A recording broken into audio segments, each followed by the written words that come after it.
Kenishi is a solitary, middle-aged office worker trapped in the monotony of a dead-end desk job. On a seemingly ordinary workday, he overdoes it on his go-to-energy drink, leading to his collapse and loss of consciousness. This alarming health incident becomes the wake-up call he desperately needed to make a drastic change. He decides to quit his job and leave his old life behind, relocating to the countryside to embrace a dull, simple existence as a farmer, settling in an unattractive cabin. One quiet afternoon, as he's in the middle of preparing lunch, something completely unexpected occurs. He's abruptly transported to an expansive, unfamiliar forest, feeling bewildered and uneasy. Kenishi scans his surroundings, his heart racing when his eyes fall upon the skeleton of an ancient knight, its armor pierced by a sword still lodged in its chest. Overwhelmed and alarmed, Kenishi glances around, trying to process his predicament and wondering how he's ever going to get out of this bizarre situation. Then, remembering an anime he once watched where the protagonist used a status bar in a similar scenario, he decides to try the same thing. To his amazement, a glowing status screen appears, displaying all his current stats. This is the moment Kenishi realizes he's in another world. Kenishi quickly adapts to the system, learning how it works. He discovers it allows him to store and retrieve items effortlessly, a feature he finds incredibly useful. Moments later, hunger strikes. The system offers him the option to buy food and water, but it comes at a price he can't afford since he's broke. Frustrated, he wonders what to do next. Kenishi soon stumbles upon the system's trading feature, allowing him to exchange valuable items for supplies. However, he quickly realizes there's nothing in his immediate surroundings to offer for trade. His gaze shifts back to the knight's skeleton, and his eyes lock onto the sword lodged in its chest. With no other options, he decides to use the sword for a trade. The system accepts the weapon,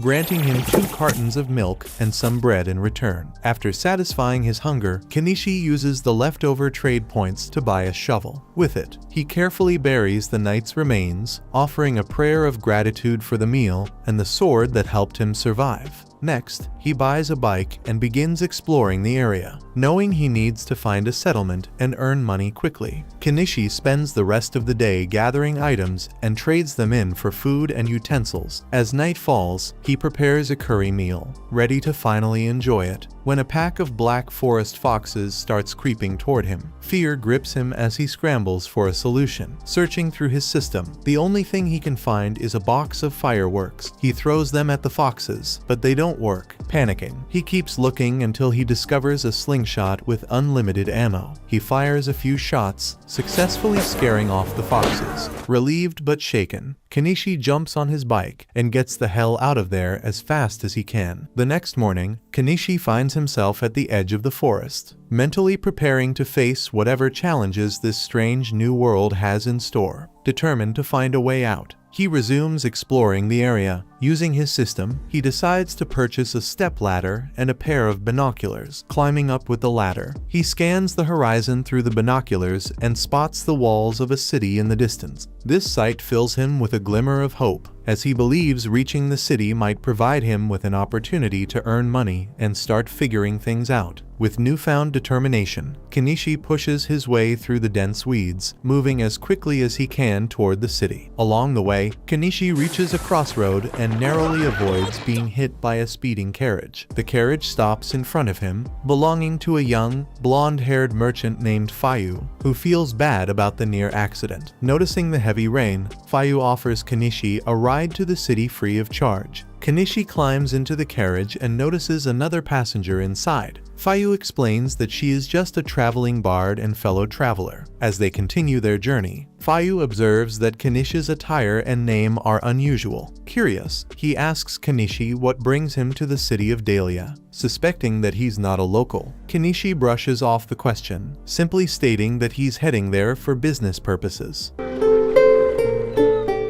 Before long, they reach the city gates. Kenishi lends Fayu a hand unloading boxes from the carriage, and in return, Fayu hands him a small pouch as payment for the ride. Curious, Kenishi opens the pouch and discovers it's filled with pepper. His expression turns serious as Fayu cautions him about openly carrying spices. Fayu explains that the Spice Syndicate holds a strict monopoly over spices, making it risky to possess them without proper connections. Despite the warning, Fayu offers to buy the pepper from Kenishi, but Kenishi insists on gifting it to him. Fayu, however, refuses, stating that as a merchant, he's happy to get things cheaply but won't take anything for free. After handing Kenishi 3 silver pieces in exchange for the pepper, Fayu climbs back onto his carriage and continues on his way. Kenishi looks at the silver coins in disbelief. Realizing how much they're worth in yen, he's shocked by their value and feels a newfound sense of fortune. With money in hand, his next priority is finding a place to sleep. He heads to an inn, where he meets the attendant, a woman named Azalea. She greets him and guides him to the service counter, explaining the available rooms and payment methods. After paying for a room, Azalea asks Kenishi to write his name in the guest register. It's at this moment that he realizes he doesn't know how to read or write in this world's language. Feeling embarrassed, Kenishi explains his predicament to Azalea. She listens carefully before offering a word of caution, pointing out that the Merchants Guild will never accept him as a registered merchant if he struggles with fundamental skills like reading and writing. Kenishi quickly clarifies that he's fully capable of reading, writing, and even performing mathematical calculations, but he admits he cannot do so in this nation's writing system. To verify his claim, Azalea decides to test him with a math question. To her surprise, Kenishi answers it effortlessly. Satisfied that he possesses the essential skills, she guides him through writing his name in the register. Afterward, Kenishi asks if she can teach him how to read and write in the nation's language, offering her some candy as a reward. Excited by the offer, Azalea immediately agrees. As they talk, Kenishi learns that the land he's in is the Kingdom of Kadon, a nation governed by a hierarchical system with nobles and a king. Kenishi spends most of the night with Azalea, discovering that the country's language isn't too different from his native Japanese. Lying on the bed with a faint blush, Azalea is impressed by how quickly Kenishi picks it up, confidently concluding that he'll do well as a merchant. While Azalea takes a moment to rest, Kenishi, feeling a bit bored, decides to sketch a portrait of her. When he shows her the drawing, she's astonished by how lifelike it appears, remembering all the kindness Kenishi has shown her so far. Azalea blushes deeply once more and gently pulls him onto the bed to thank him in her own way. Later that day, Kenishi goes downstairs to the guild center, where he meets the receptionist. She hands him a handwritten registration form to fill out. He's initially confused about why it's handwritten, but then realizes they haven't developed printing technology yet. After filling out his details, he returns the form to the receptionist, who validates it. However, she informs him that the guild registration fee is 1 silver piece, roughly 50,000 yen. The thought of this makes Kenishi sigh heavily because he knows he doesn't have money like that. He asks if he can pay in installments, and the receptionist agrees, giving him a sense of relief. She then hands him his guild card, a simple metal piece with a crystal embedded at its center. The following day, Kenishi heads to the market, conversing with various merchants to gather information on the prices of goods and explore potential profitable opportunities. Later, back at the inn, he decides to improve his living space by constructing a more comfortable bed. Azalea observes him from afar, impressed by his carpentry skills and the care he puts into his work, as she continues to watch Kenishi diligently working on his project. Her attention is drawn to the sturdy and uniquely designed clothespins he's using. Curious, she approaches him and asks if she could buy a few,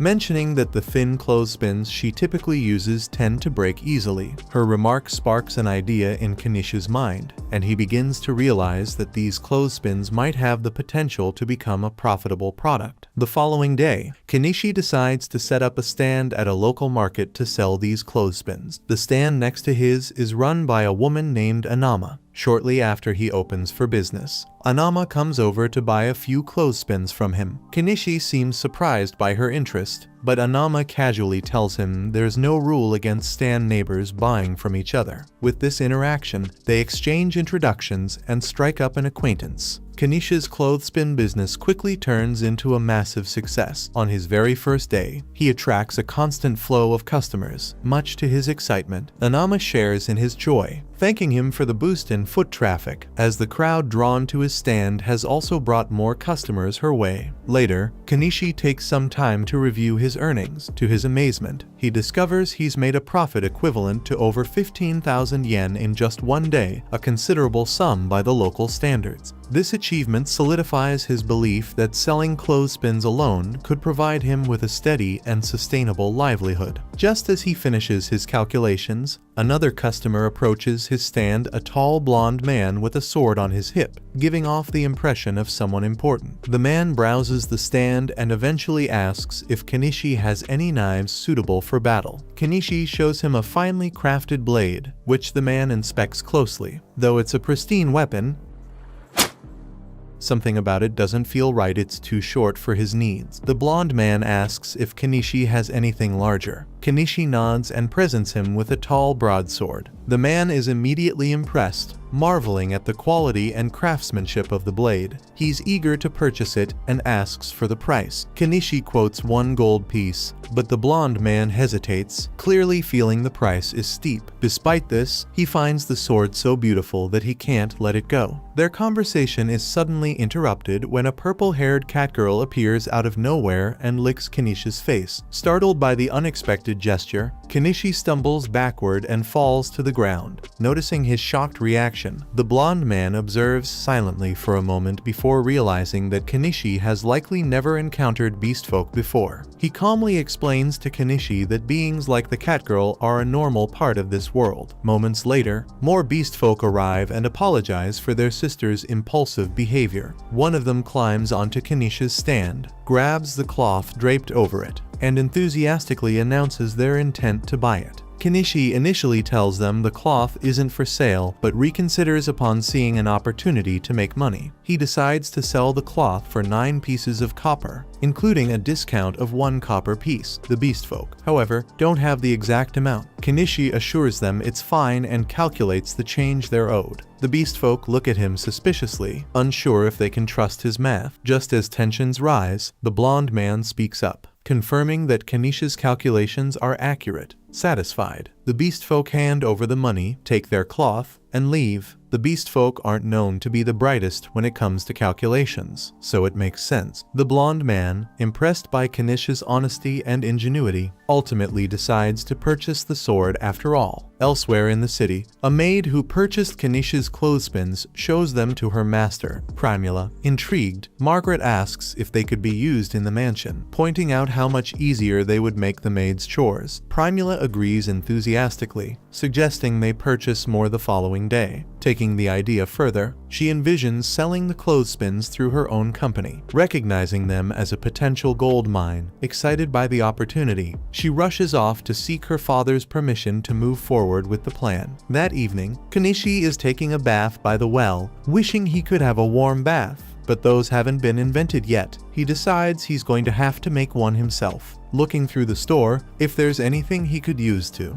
make the hot bath, and he happens to find a barrel for sale and intends to fill it with water and put it over a fire so he can experience a hot bath again. If his idea works out, he thinks he might be able to make some profit from it. That aside, Kenishi has been benefiting a lot from his online store screen, but he has no idea how it actually works or how the packages even get to him in the first place. Honestly, it feels almost too good to be true, and Kenishi can't shake the worry that it might eventually demand his soul as payment. While his success with the clothespins has been encouraging, he finds himself pondering what new product he could develop to achieve similar results. However, no fresh ideas come to him. Frustrated, he gazes at the ceiling, his thoughts drifting to the bigger questions. For now, there's no point in dwelling on it, so Kenishi decides to call it a night and get some sleep. Meanwhile, deep within the forest, a young girl named Anemone is on the run.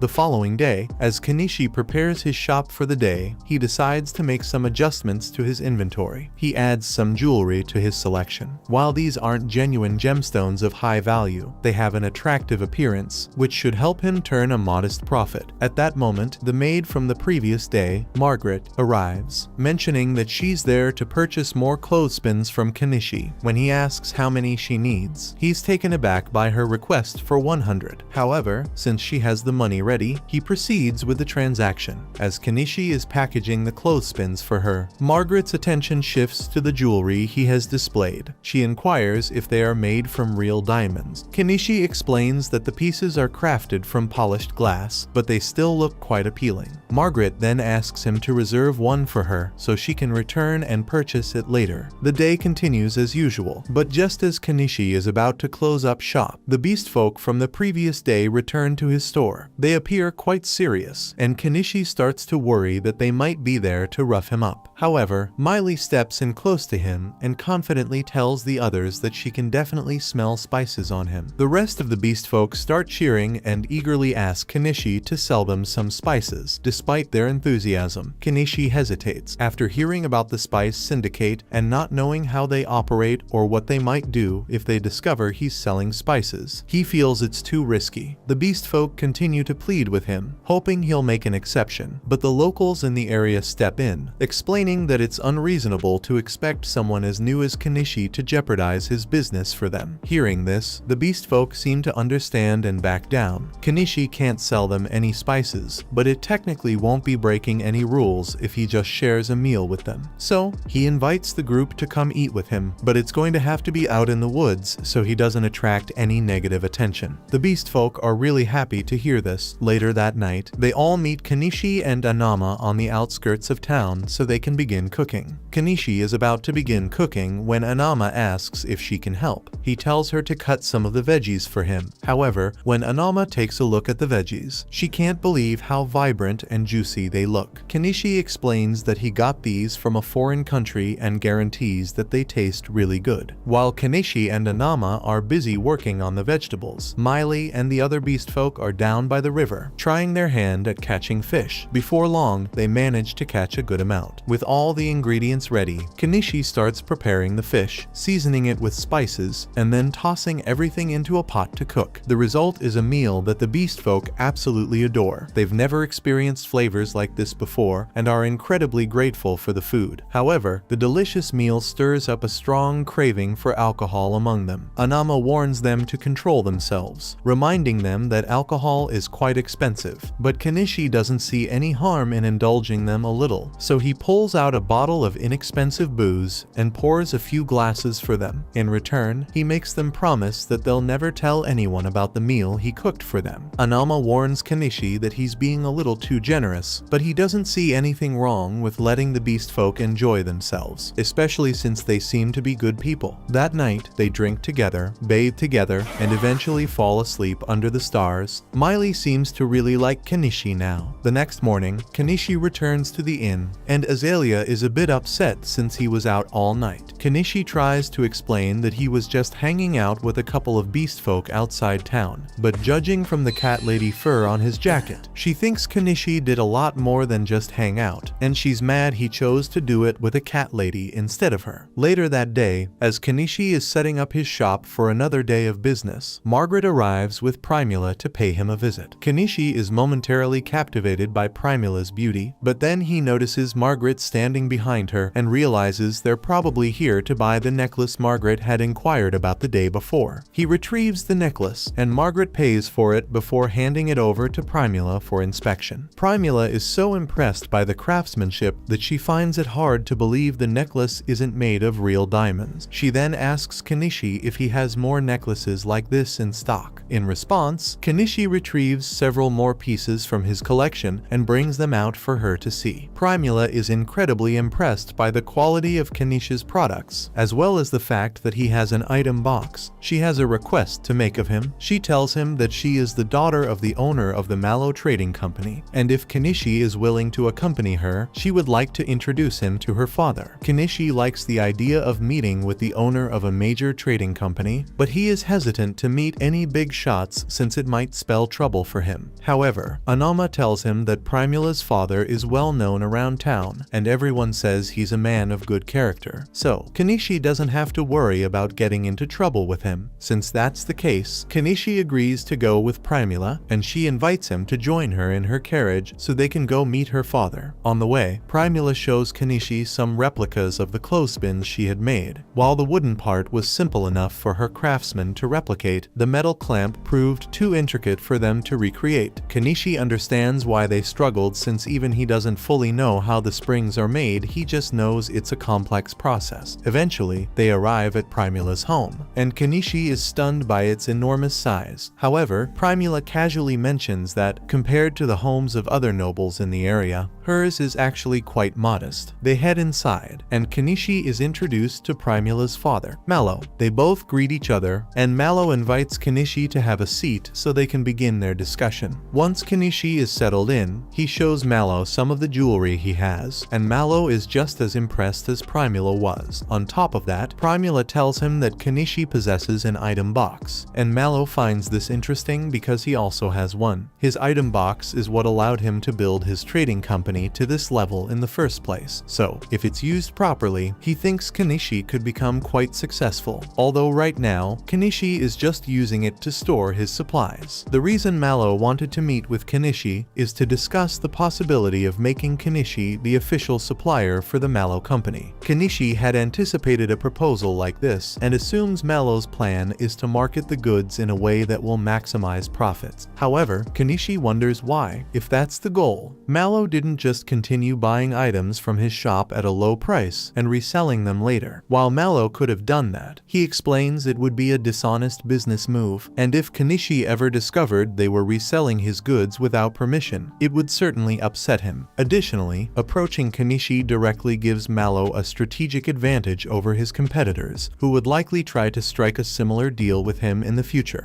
With that being said, Mallow would like to begin their partnership negotiations and offers to pay Kanishi 50% of the retail price for his goods. Kanishi could push for a better deal, but he's honestly okay with this since he's already making a ridiculous amount of profit from his online store. So, he accepts Mallow's offer and the two shake hands on it. He officially signs the supply contract, and the first few items he supplies Mallow with earn him over 1,000,000 yen worth of coins. However, when Primula sees all the beautiful jewels Kanishi has in stock, she falls in love with them and asks her father if she can just buy these ones from Kanishi for herself. Mallow sees no problem with that, so Primula offers to pay him 10 gold coins for them, which is equivalent to 2,000,000 yen. For the first time since he got here, Kanishi has an 8-figure bank balance. Since things are going so well for him, Kanishi decides it's time to start setting up his peaceful life and purchases a house from his store. The following day, he leaves the city walls and ventures into the forest to find a suitable spot for his new home. Before heading out, he mentioned his plan to Azalea so she wouldn't worry, though she found it odd that Kanishi would willingly choose to live in the dangerous forest instead of staying within the safety of the city. After finally finding a good location, Kanishi buys a weed whacker and begins clearing the area. However, he quickly encounters an issue. While most items from his store are reasonably priced, fuel is expensive no matter what world you're in. With no way around the high cost, Kanishi decides to just deal with it and continues working until he has successfully cleared a path for himself to move in and out of the forest. After that, he needs to start working on getting rid of all the trees. So, he buys a chainsaw and starts cutting. After several hours of hard work, Kanishi has finally managed to cut through a bunch of the trees in the area, so all that's left is to move them out of the way. However, when he tries to stuff the trees in his item box, it doesn't work. It looks like the trees are too long to fit, so he's going to have to bust out the chainsaw and cut them down into more manageable pieces. He eventually shortens the trees into 10-meter logs, and this way, he's able to fit them in his item box, so he's almost done with the tree removal. The only thing left to do is pull out all the tree stumps, but that's going to be a lot of work, and the sun is already setting, so he decides to come back and finish up tomorrow. The next day, Kanishi heads back to the forest to continue working, but after spending some time digging at the stump, he realizes the task is far too demanding for a middle-aged man like himself. Rather than risk injuring his back, he decides to buy a bulldozer instead. However, as soon as he sees it, he's hit with the realization realization that he just spent 1.2 million yen on heavy machinery simply to avoid manual labor. He feels a bit of regret about the splurge, but at the same time, the thought of not having to strain himself makes him wonder if it was actually a smart investment. He starts up the bulldozer's engine, only to discover that it runs on diesel, and his store doesn't sell diesel at all. This throws him into a panic, as the thought of wasting so much money on something he can't even use is overwhelming. He thinks for a second and realizes he could probably make his own diesel if he mixes kerosene and some additives, but when he's about to try it out, he realizes he could destroy the bulldozer's engine if he gets the proportions of the mixture wrong. So, just to be safe, he decides to test out his mixture on a diesel generator first. After filling it up, he tries turning it on,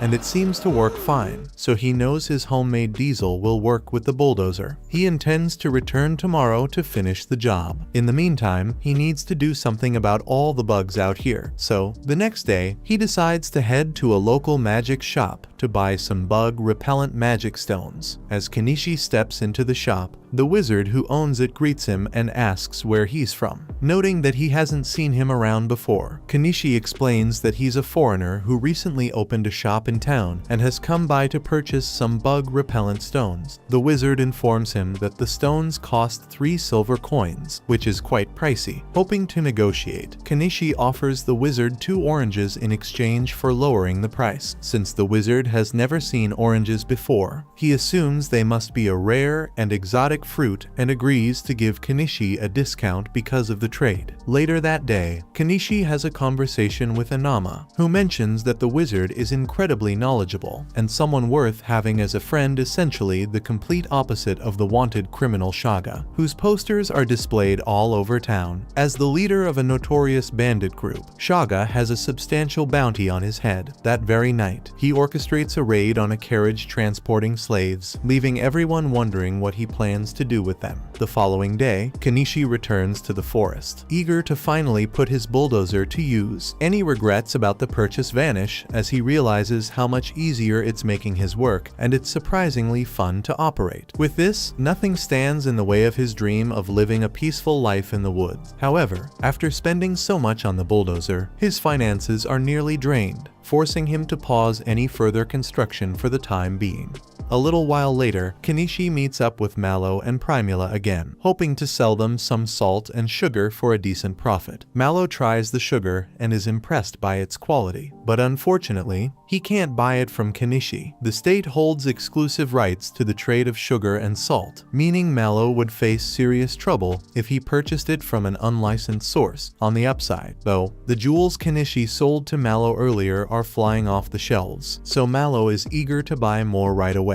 The additional jewels Kenishi sells this time earn him 15 gold coins, equivalent to roughly 3 million yen. With this newfound wealth, Kenishi finally has enough money to buy the log cabin he spotted in his store. He's still amazed that the store even sells entire cabins, and for just 1.7 million yen, no less. It almost feels too good to be true. But Kenishi isn't about to pass up the opportunity, so he goes ahead and purchases the log cabin. Unfortunately, the cabin seems to have been sourced from Walmart, because as soon as Kenishi purchases it, he's buried under a mountain of wooden planks and a set of instructions that make no sense to him. He takes a moment to manually read through the instructions, and just as he feared, assembling the cabin is going to be an enormous headache. However, since he's already paid for it, he has no choice but to push through and get it done. As Kenishi starts working on the construction, the beast folk he helped earlier happen to pass by, and as a gesture of gratitude, they decide to lend him a hand with the build. Several weeks pass, and with the help of the beast folk, Kenishi manages to make consistent progress on building his log cabin while still running his stall. After just under a month of hard work, the cabin is finally finished. Kenishi knows he couldn't have completed it so quickly without the beast folk's assistance, so to show his gratitude, he throws a barbecue party for them. However, even though the cabin itself is done, Kenishi still has a long list of tasks to handle on his own, like painting the walls and roof and setting up electricity. It takes him another month to sort out all the essentials, but once everything is in place, Kenishi's home becomes completely self-sufficient. He builds a fence around his house and farm, and for electricity, he installs a couple of solar panels. With his dream home finally complete, the first thing Kenishi does to celebrate is enjoy a nice warm bath, though he still needs to figure out how to install indoor plumbing, as it took several bike trips to fill up the bath. The next morning, Kishi heads to the inn to let Azalea know that he's finished building his forest cabin and won't be staying at the inn anymore. Azalea is a bit surprised, as she didn't think Kishi was serious when he mentioned wanting to build a house in the forest. Still, she's happy for him and proud that he achieved one of his goals, even if it means she won't get to see him as often anymore. The following day, Kishi wakes up in his cabin, and with the weather being so beautiful, he decides to head out and take photos of the local flowers. However, his peaceful outing is abruptly interrupted when an arrow whizzes past him, nearly hitting him. Startled, Kishi tumbles off his bike, but the attack doesn't stop. More arrows are fired, forcing him to take cover behind a tree. The culprits turn out to be a group of new beast folk living in the forest. They explain that they were out hunting and instinctively attacked him, mistaking him for a threat. However, even after realizing that Kishi is the human who built a cabin in the forest, they remain hostile and decide to kill him anyway. Kishi has no idea why these beast folk are attacking him, but he's not about to sit back and let them do as they please. He reaches into his inventory, pulls out his slingshot, and fires back.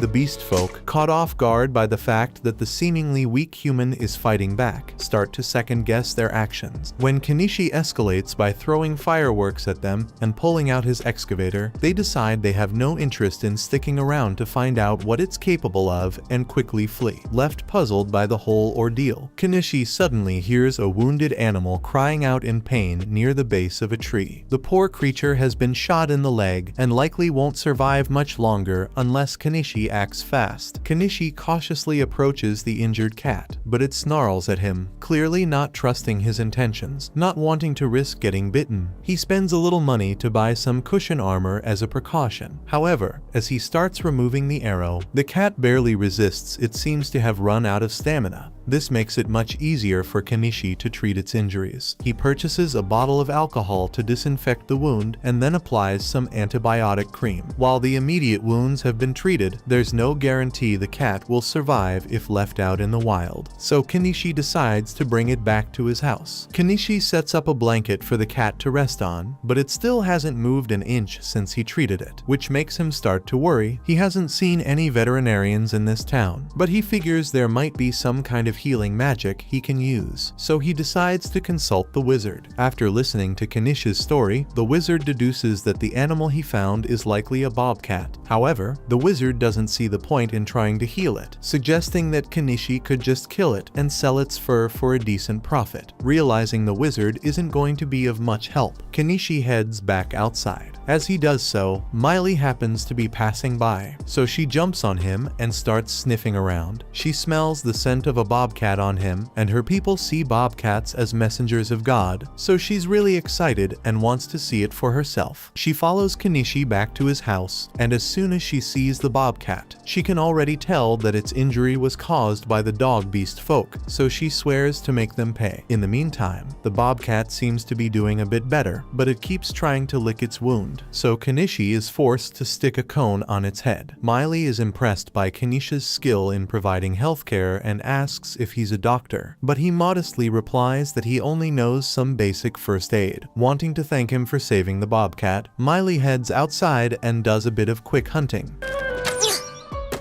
bringing back some bird meat as a gift. Kishi grills it for their dinner, and after they eat, Miley, feeling exhausted, asks if she can stay the night. Kishi questions whether it's okay for her to abandon her work to stay, but Miley insists that she's more concerned about the bobcat than her responsibilities at the moment. Kishi agrees to let her stay, but since he only has one bed, Miley suggests they share it. Later that night, Miley somehow ends up on top of Kishi. A few days later, the cat is looking much healthier, so Kishi decides it's time to start working on his farm. While he can easily purchase the seedlings and tools he needs, the issue of water still poses a challenge. Running down to the river every time he needs to water his crops would be far too inconvenient. His first thought is to construct a well with a pump, but he decides to leave that task for another day since he's too exhausted to tackle it now. That night, he heads to bed, only to wake up the next morning to the bobcat jumping on his stomach. Although Although it's a bit painful, Kenishi is glad to see the bobcat so full of energy. Feeling confident in its recovery, he removes its cone and releases it back into the wild to live freely. Now back to that well matter. Kenishi decides to take a few days off from running his stall so he can get to work on it. He drills a hole in the ground and installs an electric pump, so he now has access to fresh water whenever he needs it. To celebrate, he starts filling up his bath so he can take a soak, but all of a sudden, he hears Primula call out to him. He's surprised to see her here, so Primula explains that he didn't open his shop today, so she got a little worried, and Miley told her about his log cabin, so she decided to visit him. She's impressed that Kenishi was able to build all of this on his own, but then she notices the giant excavator next to his house, so she asks him about it. Kenishi doesn't want to have to explain how that thing works, so he just says it's his summon familiar to keep it simple. Primula totally believes him, but now she thinks Kenishi can do magic, so he asks her to keep this a secret when she gets back home. At this time of day, the city gates are likely already closed, meaning Primula won't be able to return home. She's fully aware of that, which is why she plans to spend the night at Kenishi's place. Even when Kenishi points out that he only has one bed, she insists that it's not an issue. Noticing the barrel behind him, she asks what it's for, and Kenishi explains that it's a hot bath. Excited by the idea, Primula asks if she can try it out. By nightfall, Kenishi heats up the bath, and Primula eagerly gets in, enjoying the soothing warmth. However, being out in the middle of the woods starts to make her feel uneasy, so she calls out to Kenishi. He reassures her that he's sitting just on the other side of the wall, but Primula says she'd feel more comfortable if she could see him face to face. After finishing her bath, Kenishi hands Primula a bathrobe to change into. She falls in love with how warm and cozy it feels and immediately asks if she can buy it from him. Kenishi initially says it's not for sale, but after her persistent pleading, he agrees to sell her a couple of bathrobes. Later, he gives her a nightgown to wear for bed, and Primula is amazed by the variety of high-quality items Kenishi has in his possession. She confidently tells him that he could easily become the greatest merchant in the kingdom if he set his mind to it. However, Kenishi explains that he has no interest in such an ambition, as it would only attract unwanted attention from the local nobles and create unnecessary trouble. All he wants is to live a peaceful life and earn enough money to stay comfortable. Hearing this, Primula promises to do whatever she can to help him maintain his quiet, simple lifestyle. A little while later, they go to bed, but Kenishi doesn't want a repeat of what happened with Miley, so he decides to just buy a second bed for Primula for the night to avoid any funny business. Meanwhile, over in the outlaws' camp, Shaga seems to have received a job from someone really important, so this could spell trouble in the future. The next morning, Kenishi takes Primula back home, and while he's there, he decides to talk with Mallow about those bathrobes Primula asked about. Mallow is intrigued by the strange fabric, so he thinks it will sell really well. And since they are on the topic, Kenishi decides to bring up the possibility of selling something a little more spicy. Primula certainly seems interested, but Mallow shuts that idea down immediately. Just then, Margaret enters the room to deliver the ledgers Mallow had requested. Noticing Kenishi's curiosity, Mallow explains that he's in the middle of rewriting the old ledgers because the Empire recently introduced a brilliant new system for tracking sales, double-entry bookkeeping. Kenishi is stunned, as the double-entry system was a standard practice back in Japan. This reminds him of something Mallow had mentioned earlier about the Empire's rapid growth being driven by the inventions of a certain man. As it happens, Mallow was just about to test one of this man's latest inventions, which, to Kenishi's surprise, turns out to be a pitcher pump. This revelation only heightens Kenishi's suspicions, creating something as advanced as a pitcher pump would require prior knowledge, strongly suggesting that someone else from Japan may have been sent to this world. Kenishi feels slightly uneasy, realizing he might have competition. Over the next few days, Primula makes occasional visits to Kenishi and often spends the night at his place. However, tonight is different. She's leaving for a supply run tomorrow and won't be able to visit for a while. Before she leaves, she asks Kenishi if he still has that spicy nightgown because she'd like to buy it from him. Curious, Kenishi jokingly asks if she's trying to seduce someone, and to his surprise, Primula admits that the person she's after is him. Kenishi is caught off guard and doesn't know how to respond. He doesn't feel it's appropriate to have that kind of relationship with Primula, especially since he's friends with Mallow, and and he doubts Mallow would approve of Primula pursuing an older man like him. However, Primula assures him that she already has her father's blessing, so that won't be an issue. Even so, Kishi feels overwhelmed with everything going on in his life and tells Primula he isn't ready for a relationship right now, asking if she would be willing to put the conversation on hold. Primula agrees, but makes one request: she wants to share the same bed with Kishi at least once before she leaves, even if it's just to sleep beside him. The next morning, Kishi gets an unexpected visit from a knight, who turns out to be the same man he sold a sword to previously. His name is Norseball, and he explains that he was sent to investigate reports of a strange old man living in the woods. However, since he already knows Kishi, he assures him that he can report back that there's nothing suspicious going on here. Before departing, Norseball shares some intriguing news. There's a mage in the Empire who invented a remarkable condiment called mayonnaise and somehow managed to defeat a dragon with it. Kishi immediately suspects that this mysterious mage must also be someone from Japan. With the sheer accomplishments of this individual, Kishi can't help but feel a bit outclassed. But it's not as if he's going to cross paths with this guy anytime soon, so the next month passes without any problems. One afternoon, while Kishi is sitting at his stall, he suddenly remembers that Primula's supply run caravan should be arriving back soon,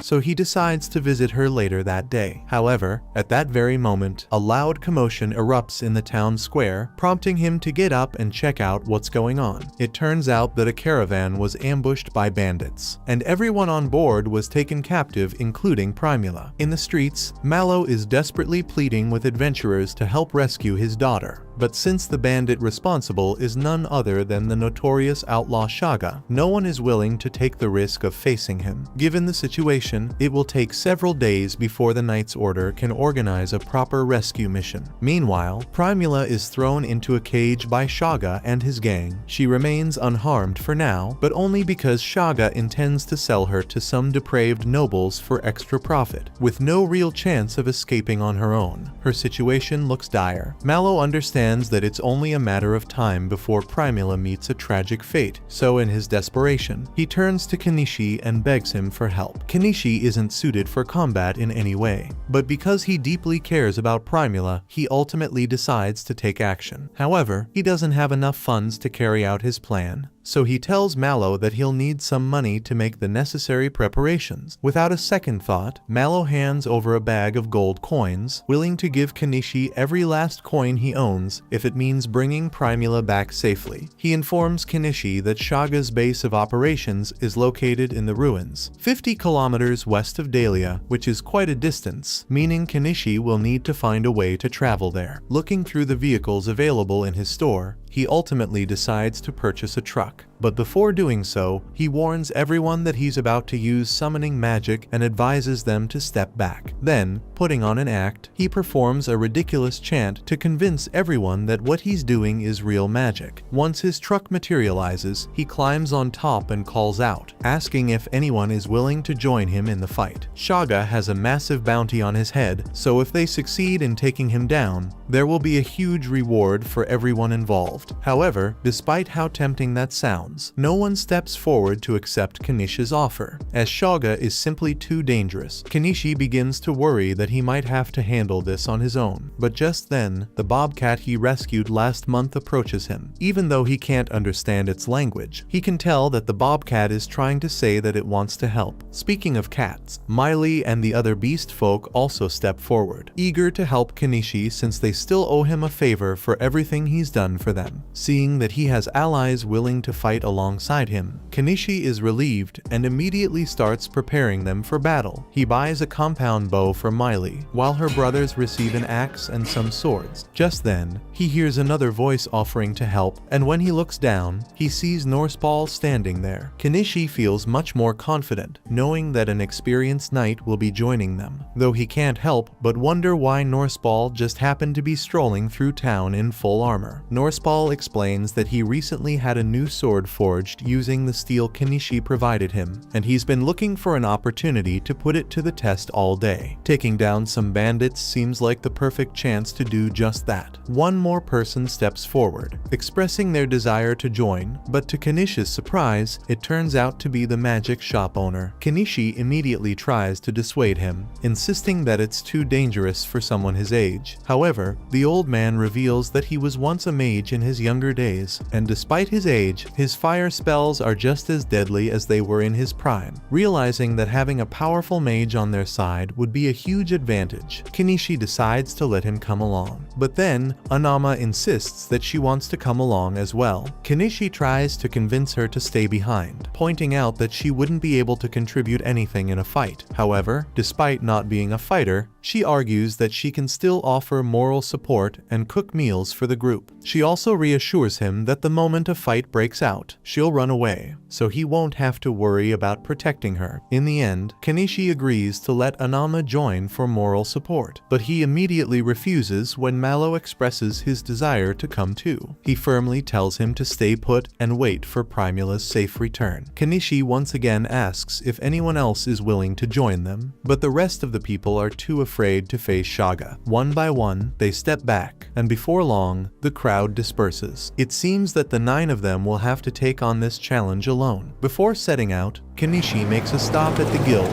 where he officially registers as an adventurer and formally submits a notice stating that he is pursuing Shaga's bounty. The group then sets out in Kinishi's truck, but as they leave the city, all the people who were too scared to fight begin mocking him because they think Kishi is just going to run off with the money Mallow gave him. Meanwhile, deep within the ruins, Primula's cell is unlocked so the girl Shaga captured as a slave can bring her some food. However, Primula quickly realizes that the girl is starving, so she offers her the bread instead. Grateful for Primula's kindness, the girl immediately starts eating. As she does, Primula takes the opportunity to ask her a few questions. She finds out that the girl is being held captive here as well, so she asks if she wants to escape with her. The girl would love to get out of here, but she doesn't think it's possible given the current circumstances. However, Primula is sure that it's only a matter of time before help comes for them. After approaching the base, Kishi and the others decide to take a short break. Once they finish eating, Kishi gathers everyone together to start their strategy meeting. He lays out a simple assault plan, and the group agrees that it's a solid approach. With the plan set, they all move into position, and Miley is sent ahead to scout the area. Kishi stays in contact with her using the radios he bought. But to keep things simple, when Miley asks about them, he just tells her they're magical devices that let them communicate over long distances. With Miley now in position as their scout, Kishi and the others climb into the truck and prepare to set off, leaving Anama behind for her own safety. Since there's no certainty that they'll come out victorious, Kishi instructs Anama to contact the Adventurers Guild if they don't return within a day. Late into the night, Kishi checks in with Miley for an update on the bandits, and from her observations, it looks like they're in the middle of a celebration. In fact, most of them are already drunk, making this the perfect opportunity to strike. Just before they move in, one of the beast folk catches Kinishi's attention and hands him a nut. Confused, Kishi asks what it's for, and the beast man explains that it's a nut meant to help distract him from the reality that he's about to take lives. Apparently, that was good enough for Kishi, so he takes a bite of the nut, and he is instantly sent on the most intense trip of his life. Kishi hardly knows what's going on anymore, but he remembers he has a mission to do, so he gets behind the wheel and starts driving like a maniac through the forest. Over at the bandits' camp, the celebrations are still in full swing. Suddenly, as 2 of the bandits notice the truck approaching, Miley takes them out with precise shots to the head.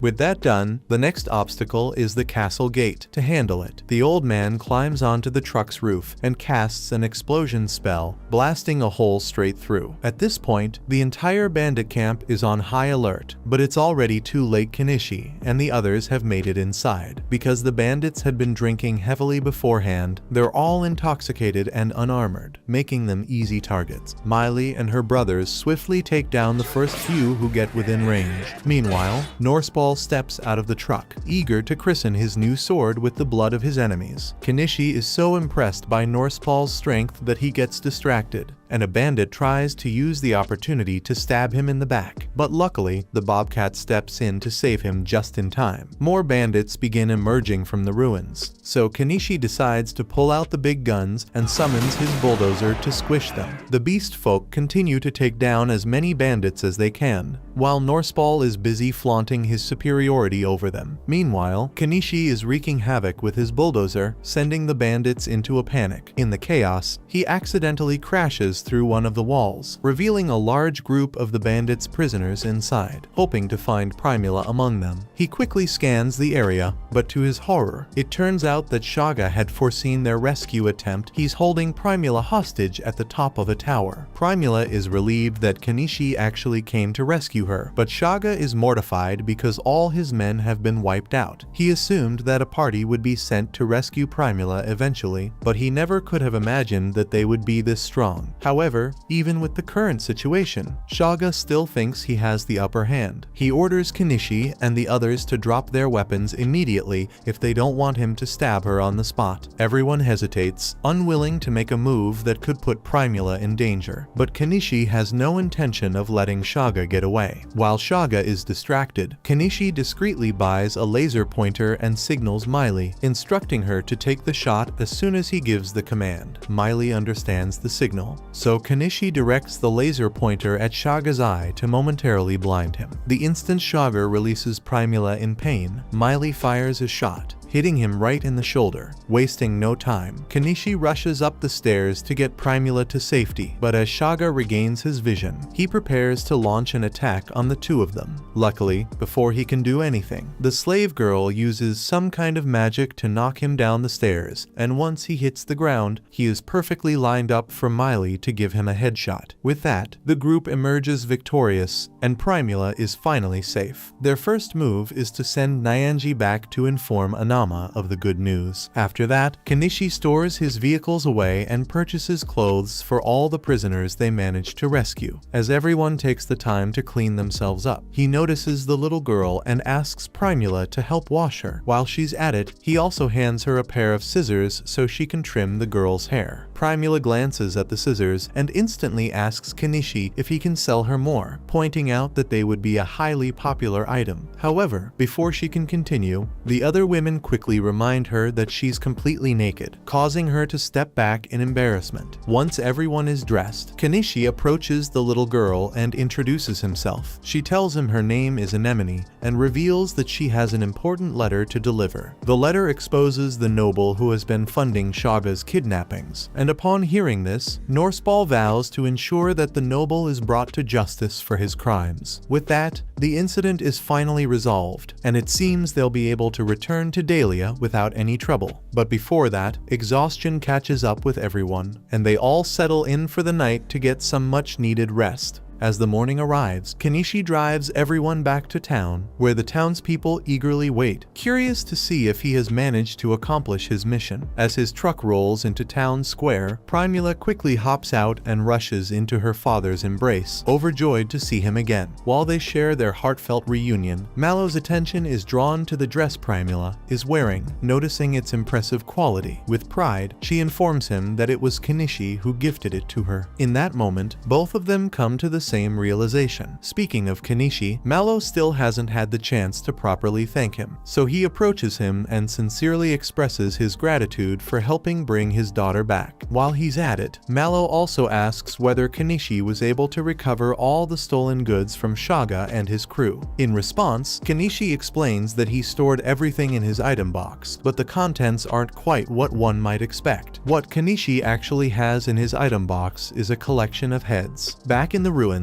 before Kenishi and the others made their way back to town, the beast folk informed him that he would have to take the heads of all the bandits. Shaga and his gang are quite well known, which means there's a hefty bounty on them. However, to claim the reward, Kenishi must provide Shaga's head as proof of his death. But since all those heads will start to stink before long, it would be far more convenient if Kenishi could store them inside his item box. This is without a doubt one of the more unsettling tasks Kenishi has had to handle, but he doesn't have much of a choice, so he begins placing the heads into his item box. While doing so, he also gathers up everything the bandits had stolen, including a sack filled with 100 gold coins and several valuable items. On top of that, he ends up taking all the women who had been held captive by Shaga, though he's unsure about what to do with them. Before returning to town, he asked them if they wanted him to take them back to their villages. Some agreed, wanting to go home, but for others, their situation was different when they were captured. Shaga had burned their homes and slaughtered their families, leaving them with nowhere to return to. Understanding their predicament, Kenishi offered to take all of them back to Dahlia with him, as they would have a better chance at rebuilding their lives there. The women seemed absolutely delighted by the idea. Kenishi then looks over at Anemone and asks if she knows where her hometown is. She tells him that her village is called Europe, but it's pretty far from here, about 800 kilometers away, so getting her back there would be a long and difficult journey. Still, Kenishi is willing to make it happen if that's what she wants. However, Anemone has no desire to return to that village, as her own people had sold her into slavery. In that case, Kenishi asks her if she would like to come with him to Dahlia, and Ain immediately agrees. Kenishi then spends a while driving the women to their various destinations, and once that's done, he heads to the guild with the others to claim the bounty. The guild receptionist panics the moment a severed head is placed in front of her, but that's just the beginning. There are 50 more to go. So, Kenishi starts pulling them out of his storage one by one. With all these heads to inspect, the guild staff have a long and tedious task ahead of them. Meanwhile, Kenishi steps aside to take a break while they handle the work. The wizard approaches Kenishi and warns him that with his unusual summoning magic and exceptionally large item box, things could get really complicated if the nobles ever find out about him. But that's all the more reason for Kenishi to make sure he keeps a low profile. Speaking of nobles, Norseball walks up to Kenishi and tells him he's going to go meet with the local Count Asclepius to inform him of the corrupt nobles that were secretly backing Shaga's crime operation. So, he's going to be leaving now. Later that night, the guild finally completes the process of calculating the reward, which amounts to a total of 861 gold coins. Kenishi, wanting to be fair, suggests dividing it equally among everyone. However, Anama insists that she doesn't deserve a portion, as she didn't contribute during the mission. Since her life was never at risk, she feels it wouldn't be right for her to accept a reward. That said, she does have a small request for Kenishi. She asks if he would allow her to take care of Ain as if she were her own, as the girl reminds her of her daughter. Kenishi has no reason to refuse her request, confident that Anama will look after Ain well, so he entrusts her with the child and heads out into town. Now, while there's no doubt that Anama had the best intentions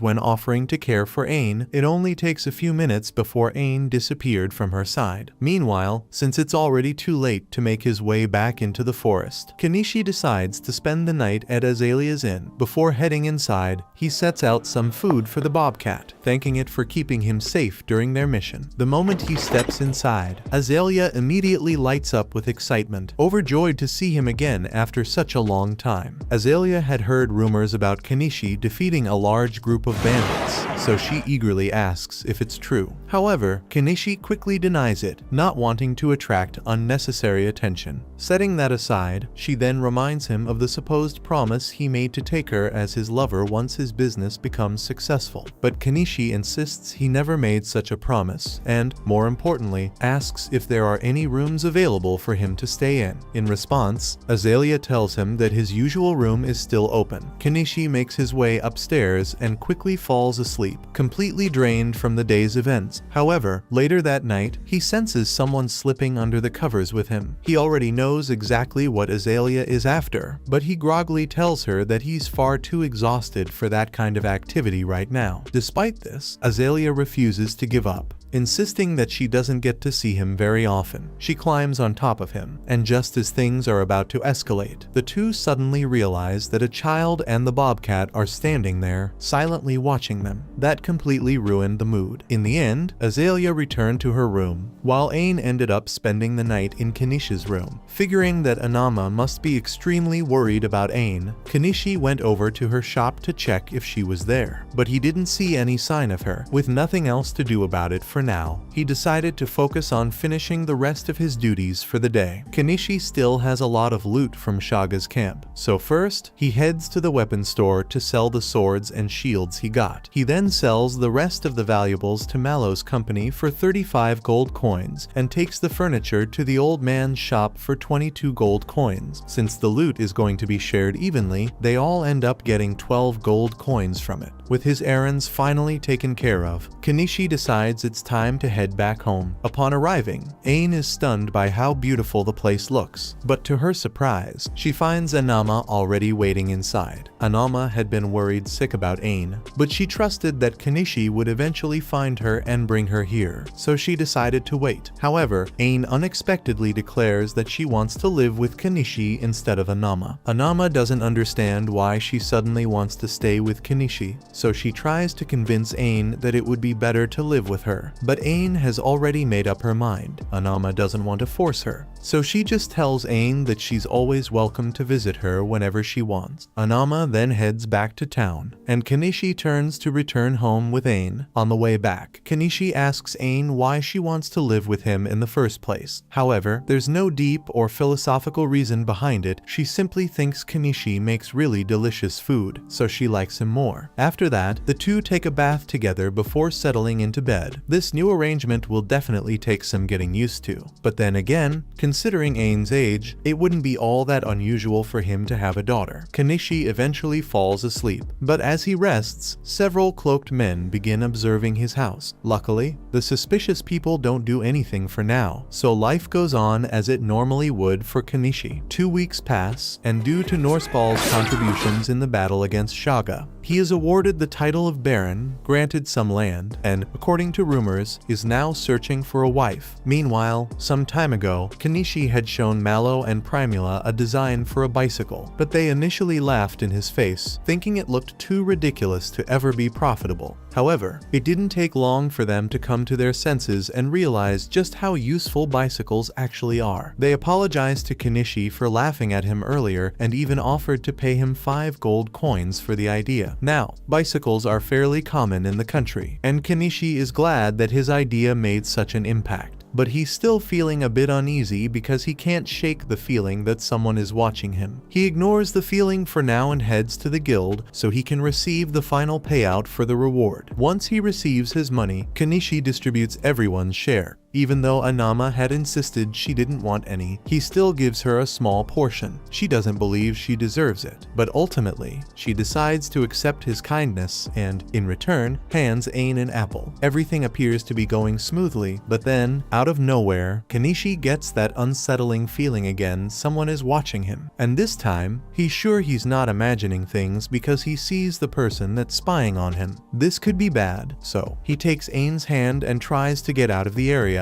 but he soon realizes he is being followed by more cloaked people. He's backed into a corner, so his only option is to run into the alleyway to get away. However, at the end of the alley, he finds himself blocked in by a carriage. The cloaked men finally catch up to him, informing him that their boss wants to meet him alive. They assure him that if he cooperates, there will be no need for violence. With few options at his disposal, Kenishi pretends to go along with their demands. However, just as they're about to load him into the carriage, he quickly pulls some firecrackers from his inventory and hurls them at the cloaked men and inside the carriage. This provides enough of a distraction for him and Ain to crawl under the carriage, and now that he has created some distance, he pulls out a crossbow and points it at the men. He threatens to shoot them if they don't leave him alone, and since the kidnappers don't have any long-range weapons of their own, they are forced to flee. Kenishi lets out a sigh of relief, glad that he managed to escape. Moments later, Mallow arrives in his carriage. Having heard the commotion, he offers Kenishi and Ain a ride, and as they travel together, Kenishi explains everything that just happened. He suspects that this was the work of a noble affiliated with the anti-monarchy faction. Mallow recommends that Kenishi meet with the local lord, Asclepius, to secure some protection, while Kenishi agrees that it might not be a bad idea. He hesitates, worried that Asclepius could end up demanding that he start paying taxes, and he absolutely hates taxes. In the end, he figures it might be a better option to simply leave the city altogether. After returning home, Mallow tells Primula about Kanishi's decision to leave town, and Primula is upset because they haven't even gotten to properly thank Kanishi for everything he did for them. The bicycles were such a popular item that the local lord granted them a family name because of it, and as such, they owe Kanishi a great debt. So, they can't allow him to leave until that debt has been fully repaid. Because of this, Primula has made up her mind to leave town with him and spend as much time with Kanishi as she can. She had already attempted to win his affection once before, only to be rejected. However, when she was kidnapped, Kanishi didn't hesitate for even a moment to risk his life to rescue her. So, Primula is convinced that Kanishi must care about her deeply, and if that's the case, then he'll surely wait to see her before leaving town. However, it turns out she may have overestimated his feelings because he's already gone, and not just him, but his entire house as well. Meanwhile, Kanishi is cruising along on his new motorcycle, and he must be pretty confident in his riding skills because he only bought a helmet for aim, not for himself. As he rides, he happens to spot a familiar carriage and knows who it belongs to, so he pulls up beside Fayu and greets him. It's been quite some time since Kanishi last saw Fayu, so they take a moment to catch up. During their conversation, Fayu learns that Kanishi did, in fact, become a merchant. He also discovers that Kanishi was the one who came up with the bicycle invention, now has a daughter, and is currently on the road. Naturally, this makes him curious about where they're headed next. Kanishi explains that he and his new family are traveling, though he isn't entirely sure where their journey will take them. Fayu wishes them luck, and with that, Kanishi and the others jumps back onto the motorcycle and speed up riding off into the distance. Kanishi and Anemone have been on the road for quite some time now, covering a distance of nearly 100 kilometers from Dahlia. However, they are only about 5 or 6 kilometers away from their next stop, the town of Astrantia. During their journey, Kanishi has been camping alongside Anemone, preparing all kinds of delicious meals, making this experience quite similar to the peaceful life he has always dreamed of. Even so, with Anemone by his side, he feels the need to find a more permanent place to settle down soon. For her well-being, to help him find the next town, Kanishi purchases a drone and sends it up to survey the surroundings. He soon discovers that the river flows into a lake, with Astrantia likely situated on the opposite shore. With that in mind, he takes Anemone and the bobcat and begins traveling downstream. Eventually, they reach a spot that offers a beautiful view of the lake, prompting Kanishi to let Anemone and the bobcat play in the water for a while. Since the area looks so appealing, he decides that this will be the perfect place to build his new home. After cutting away a good portion of the vegetation, Kanishi takes his house out of his item box. As he gets everything in place, he suddenly realizes that he never actually gave the bobcat a name. Taking a moment to think it over, he spends a few minutes considering different options before finally settling on a name Vel. That night, Kanishi begins teaching Anemone how to read and write, and since she's quite smart, she picks it up fairly quickly. However, when it comes to math, she finds it a bit more challenging. While Anemone struggles to solve the math problems, Kanishi takes a moment to check his store window, hoping to find a way to get diesel at a lower cost. Up until now, he's been making his own diesel using kerosene and additives, but he recalls seeing a show that mentioned biodiesel could be made from cooking oil. Not entirely sure how the process works, he decides to purchase a couple of books to learn more about it. As Kanishi is reading, Anemone finishes her homework and asks if she can read along with him. He explains that she won't be able to understand it since the book is written in the language of his homeland, but Anemone insists that she wants to learn that language as well. Seeing how eager she is, Kanishi decides to buy a children's book for her, and without wasting any time, she dives right into studying it. Next on Kanishi's list, he begins setting up camouflage around his house to make it blend in better with the surroundings. While he's in the middle of that, he suddenly hears rustling coming from the bushes. The sound immediately puts him on alert, as it could mean a monster is lurking nearby, ready for anything. He loads his crossbow and prepares to defend himself against whatever might emerge. However, to his surprise, the source of the noise turns out to be Miley. She was devastated when Kanishi disappeared without telling her, so she worked hard to track his scent and followed him all the way here. And now that she's here, she has nowhere else to go, so she says she will be living with Kanishi from now on. Kenishi doesn't really mind, and Anemone seems to get along great with Miley, so it is agreed that Miley will live with them. While having dinner, Kenishi asks Miley if anything interesting has happened since he left Dahlia. She doesn't think there's been much going on, but she does remember hearing that Norsepal proposed to Primula, and the two are set to get married soon. Kenishi is happy to hear that Primula was able to move on and get engaged to a good guy like Norsepal, though he realizes he won't be able to attend the wedding since he's now so far away. Later that night, Kenishi takes a bath with Anemone as usual, while Miley washes herself nearby. Once everyone is dried off, they head back inside. Anemone excitedly shows Miley the Japanese book Kenishi gave her, and Miley finds it really enjoyable. Even though she can't read the words, the pictures make it easy to understand. Hearing her say that sparks an idea in Kenishi since books are considered valuable in this world. Selling picture books could turn out to be a highly profitable venture, although the stories from Japan probably won't appeal to the people of this world. Kenishi asks Anemone and Miley if they know any local legends. They are both excited to hear this since they know a ton of old legends, but one in particular stands out to Kenishi, so he asks them to tell him more about the forest elf legend. Kenishi finds the story really enjoyable, so he quickly gets to work creating illustrations for it. Once he finishes the drawings, he purchases an ink press and uses it to produce multiple copies. The first two copies go to Miley and Anemone, and both girls absolutely love their books. However, as they are admiring the illustrations, Kenishi suddenly spots a boat approaching. Sensing that this could spell trouble, he instructs the girls to go back inside for now. As the boat approaches the shore, Kenishi points his crossbow at the men aboard and demands to know why they are here. The man tells Kenishi to calm down because he's not here to cause any trouble. He's from the village of Santanka, and after seeing that someone moved in on the other side of the lake, they decided to come take a closer look to make sure that there weren't any bandits here. This helps Kenishi relax a bit, so he lowers his crossbow and explains that he's a merchant who recently moved into the area. At that moment, Vel walks over to Kenishi, and the beast folk is taken aback, as bobcats are known for never forming bonds with people. Seeing that Kenishi has managed to befriend one convinces him that he must be a trustworthy person. Crouton chooses to take the beast man's word for it, so he introduces himself to Kenishi, and the beast man follows suit. Kenishi decides to show Crouton and Nyanyas around his house to prove that he isn't doing anything dangerous, and everything looks pretty normal, so Crouton apologizes for the intrusion and then prepares to leave. But before he does, he notices the books Kenishi made on the table and asks if Kenishi would let him buy one for his daughter, and Kenishi agrees. Once Crouton and Nyanyas leave, Kenishi and the girls sit down for lunch together. Afterward, Anemone stays inside, spending some time reading, while Kenishi heads into the forest to search through the bushes for medicinal herbs. However, before long, Miley approaches him. Since Anemone is busy at the moment, she hopes to have some alone time with Kenishi. Unable to turn her down, one thing leads to another, and things happen again. A little while later, Kenishi gets to work on his latest project, but all of a sudden, he runs out of the shed because the hazmat suit he was wearing made him incredibly sweaty, so he jumps in the river and takes a break. Once he gets back to work, it's revealed that Kenishi has been focused on synthesizing biodiesel from cooking oil. Although the process is quite dangerous, if he succeeds, he'll be able to produce his own diesel without having to spend a fortune. Now comes the most critical part, testing the fuel. He pumps it into the generator, and luckily, it doesn't explode, meaning Kenishi's experiment was a success. Next on the agenda is visiting the town of Astrantia, so Kenishi heads out with Miley and Anemone. Their first stop upon entering the city is the Adventurers Guild, since Kenishi needs to register. They walk inside and head to the receptionist's desk, but as they greet the receptionist, there are two big things Kenishi can't keep his eyes off. After snapping out of his thoughts, Kenishi informs the receptionist that he wants to register with both the city's Adventurers Guild and Merchant Guild. At the same time, Miley also registers as an adventurer. The receptionist takes their IDs and heads to the back to process their registrations. However, when she returns, she looks a bit flustered, having just checked Kenishi's file. She realizes that he's the one who defeated Shaga. Kenishi quickly tells her to keep her voice down, as he's trying to maintain a low profile. The receptionist catches on immediately and assures him that his registration is complete, allowing him to go about his day as usual. After leaving the guild, they all settle down in the town square to have a meal. However, since spices in this country are still under the control of the Spice Syndicate. All the food tastes rancid. Anemone and Miley clearly aren't enjoying their meals, so Kishi hands them a bit of his spice blend to add some much-needed flavor. Just then, he spots a couple of thugs with JoJo-style hair lurking around, and they definitely look like they're up to no good. Still, as long as it doesn't concern him, Kishi decides to mind his own business. At the same time, he notices Crouton walking into an alleyway with a young girl, and something about it seems suspicious, but again, it's not Kishi's problem. He carries on with his sightseeing and comes across an old magic shop that looks interesting, so he heads inside. He finds an old lady running the shop, and while looking around, he notices a magic device on display, so he asks her what it does. Granny is more than happy to demonstrate its function. She pours some water into one compartment and a lot of wine into the other, and as a result, all the water is separated out of the wine. The first thought that crosses Kishi's mind upon seeing this is that he can use it to produce his diesel without exposing himself to harmful chemical fumes that could shorten his lifespan. He tells Granny that he wants to buy a magic device, and she's taken aback, as hardly anyone ever actually offers to purchase anything here. But since Kishi is a paying customer, there's no way she's going to refuse. Meanwhile, it seems like Anemone has also found something that interests her. She excitedly shows Kishi a book she picked up. Granny explains that it's a grimoire, and the moment Kishi hears that, he immediately decides to buy it as well. He isn't sure if he'll be able to use it, though, since wielding magic requires a certain level of magic power. After purchasing the book, Kishi is eager to start reading it with Anemone right away, but Granny stops them, explaining that grimoires must be registered before a customer is allowed to take them. Since the process takes some time, Kishi will have to return for it in a week. He doesn't mind waiting, so he and the others leave to continue exploring the town. However, as they step outside, they unexpectedly run into Nyanyas. He looks surprised to see them, but is clearly in a hurry and doesn't have time for a conversation. Kishi gets a bad feeling that he's about to get dragged into something troublesome, so he decides they should all head home. But before they can do so, the group spots Crouton and his daughter being attacked in an alleyway. Kishi can't ignore it this time, leaving him with no choice but to step in. However, before taking action, he purchases a plague doctor mask to conceal his identity from the thugs. These thugs hold a deep grudge against Crouton and were fully intent on ending both his and his daughter's lives. Just as they are about to carry out their plan, Kishi suddenly appears behind them, launching fireworks into the air. He boldly claims that the fireworks are just one of his many magic spells. Unfamiliar with such a spectacle, the thugs panic and flee in terror. Once he ensures that the man is safe, Crouton sits down by the fountain and begins recounting the entire story to Kishi. Back when Crouton used to work as a government official, he worked hard and arrested a bunch of members of the Spice Syndicate, and ever since, they've been targeting him. Crouton's daughter asks if Kishi and the others are his friends, so Crouton explains that he met Kishi a few days ago, and he's the one who made the picture book he bought for her. Mary gets excited after hearing that her favorite book was made by Kishi, so she starts thanking him for it. But Anemone gets a little jealous, so she mentions that she helped make the book as well. So Mary thanks her as well and asks if they can make a book together sometime, and Anemone says she would love to.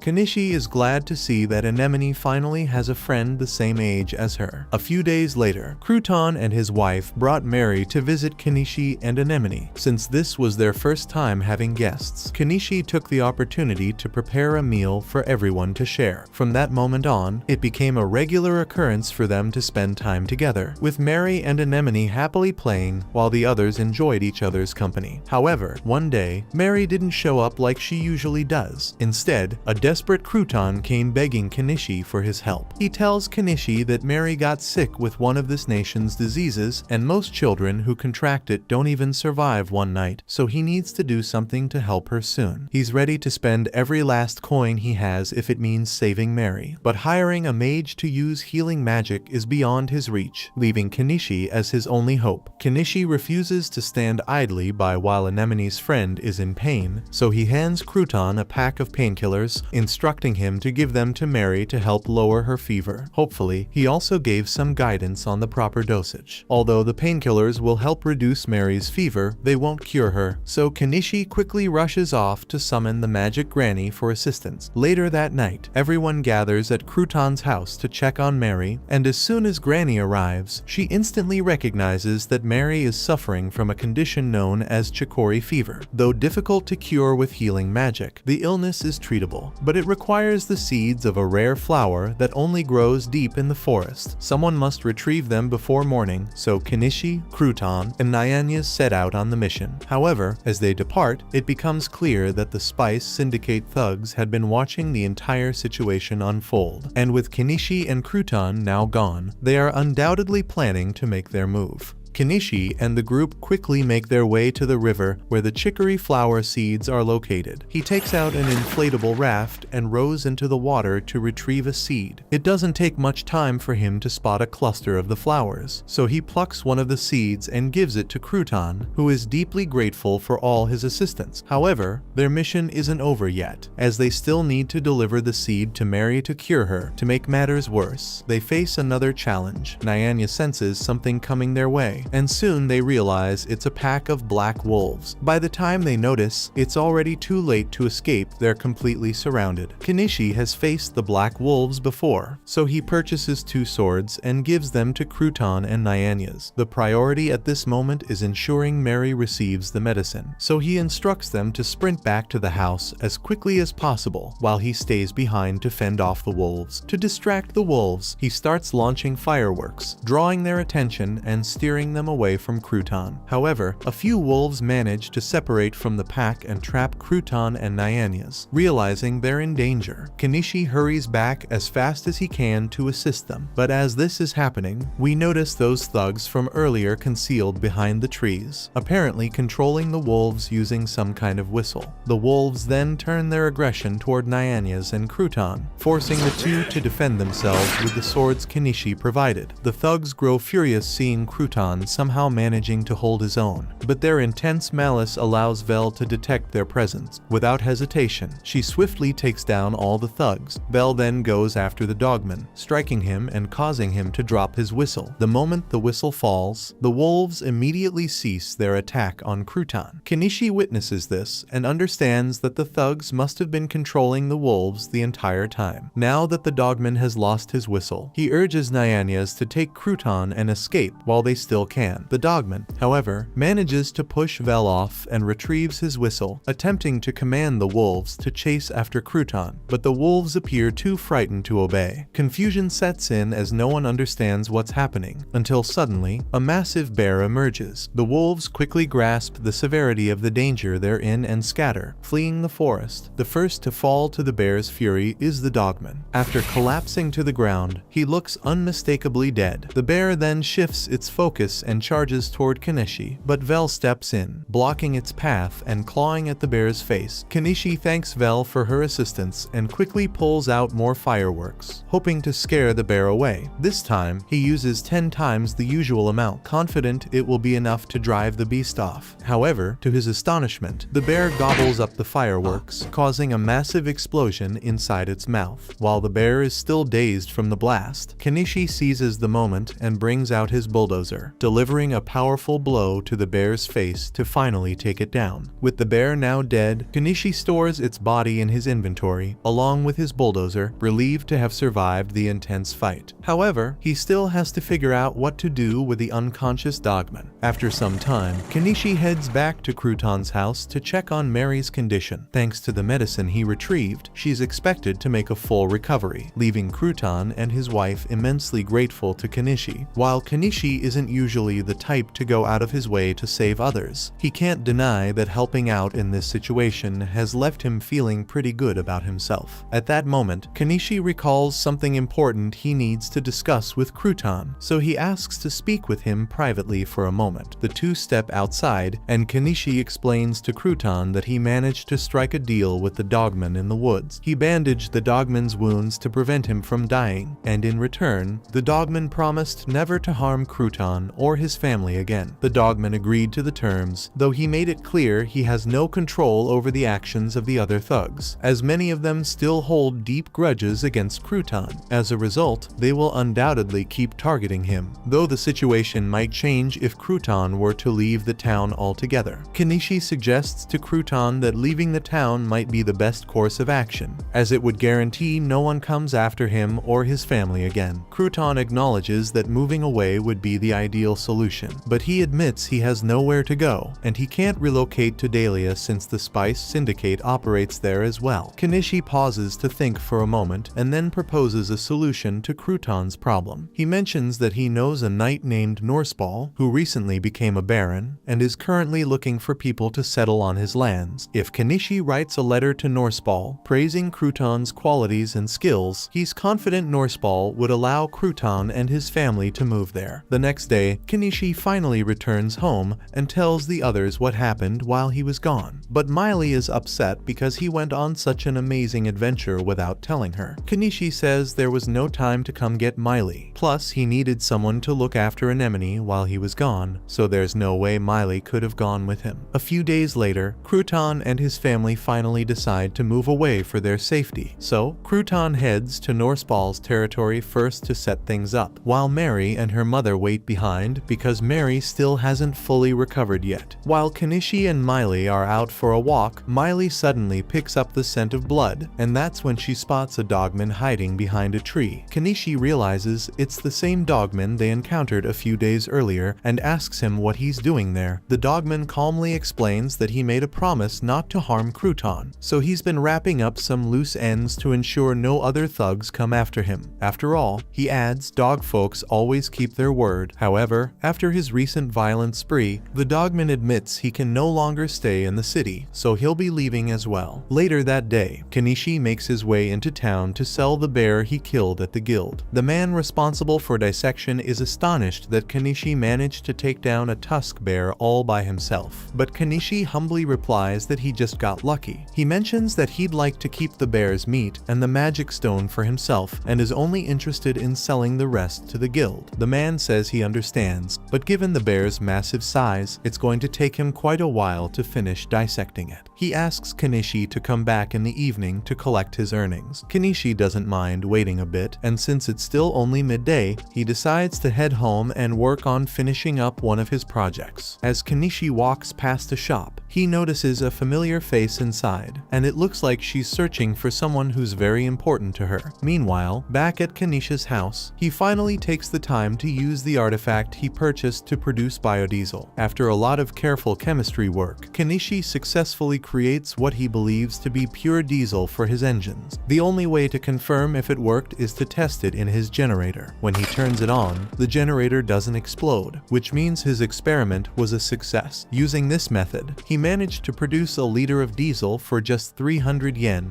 a significant improvement compared to the 3,000 yen per liter he used to spend. Clearly, that artifact was an excellent investment. Now that that's taken care of, Kishi decides to leave some food out for Miley and Anemone since he's heading back into town to grab a few things. His first stop is the old woman's shop to check if his grimoire is finally ready. Luckily, she's completed all the registration procedures, so Kishi is able to take his grimoire. As he examines the book, he's surprised to notice that it has a magic stone embedded in it. The woman then explains that the incantation recorded in the grimoire is tied to that magic stone, meaning the spell won't activate without it. Kishi isn't entirely sure what she's talking about, but he figures he'll work out the whole magic thing later on. Next on his list, Kishi makes his way to the Adventurers Guild to collect his items. When he gets there, everything is already packed and ready, so he stores it away in his storage. After that, he heads to the front desk to receive his payment for the parts he sold to the guild. However, Kishi finds it hard to focus on the money with those two melons right in front of him. Eventually, he snaps out of it, takes his payment, and leaves the guild. But as he's walking down the street, he gets this odd sensation, like someone's watching him. It turns out Kinishi's intuition was right because someone was indeed keeping an eye on him, and that someone is Primula. He's completely shocked to see her and immediately asks what she's doing all the way out here, but Primula fires back. questioning how he could have been so cruel as to leave without her. Kishi tries to explain that the only reason he left Dahlia was because of the nobles trying to capture him, but Primula insists that he should have at least said goodbye to her. Kishi can sense that this outburst is drawing a lot of attention, so he suggests they continue the conversation somewhere more private. Primula agrees and takes him to the hotel where she's staying. Once there, she starts yelling at Kishi again, upset that he left without giving her a chance to repay him for everything he's done for her. Kishi doesn't feel like he did all that much, but Primula quickly reminds him that he saved her life, which means she owes him a massive debt of gratitude. Kishi starts to feel a bit uneasy, so he shifts the conversation and brings up the rumors he heard about Primula getting married to Norseball. While there were indeed discussions about it, Primula ultimately rejected the engagement, but she brushes that aside, saying it's not the point. Primula declares that she's not going back home unless Kishi agrees to come with her. However, Kishi has no plans to leave, so Primula decides she'll just stay here with him instead. Kishi can see that she's completely serious, so he realizes he doesn't have many options in this situation. Still, he's surprised that she managed to figure out he was living in this city. Primula explains that after Kishi left, she spent every single day checking the guild registry, hoping his name would appear in another city, and sure enough, one day she spotted his name on an updated registry. Without hesitation, she hopped on a carriage and came straight here. Now that she's found him again, she doesn't beat around the bush and gets straight to the point, asking him to make her a woman tonight. Kishi is completely caught off guard, but he can see how serious Primula is, so he agrees, and the two of them head up to her room. As soon as they enter, Primula starts removing all of her clothes, unable to wait any longer. And, well, you can guess what happened next. The following morning, Kishi returns to his house with Primula. At first, Anemone and Miley are thrilled to see him, but their excitement quickly fades when they notice Primula. Primula, on the other hand, gets upset because she believes Kishi left her behind but decided to bring Miley with him instead. Kishi explains to her that he didn't intentionally bring Miley along. She simply tracked him down on her own. The only person he deliberately chose to bring with him was Anemone. But is Primula really going to allow herself to feel jealous over a child? Kishi raises a valid point, which helps Primula settle down for the time being. However, Anemone then insists that Kishi promise not to bring any other women back. This stirs up Primula's emotions once more, as she starts to believe Kishi has been bringing women home regularly. Later that evening, Kishi prepares a bath, but when it's time to get in, all the girls insist they want to join him. Not wanting to deal with the situation, he decides to buy a second barrel, so there are two separate baths. Once everyone has finished bathing, Kishi sets up a blow dryer. After they're all dry, he sits down at the table to test out the grimoire. He reads the incantations for a fireball spell, but as he finishes casting, his fears are confirmed. Nothing happens. This confirms he has no magical power, and he realizes he's wasted a significant amount of money on a book he can't even use. He begins brainstorming ways to sell the grimoire in hopes of recouping some of his money. However, while he was lost in thought, Anemone picked up the book and started reading it. This time, something actually happens. It seems Anemone has a considerable amount of magical power, as she manages to cast the fireball spell perfectly on her very first attempt. Unfortunately, they're inside a log cabin, which isn't the ideal place for such a spell. Don't miss out.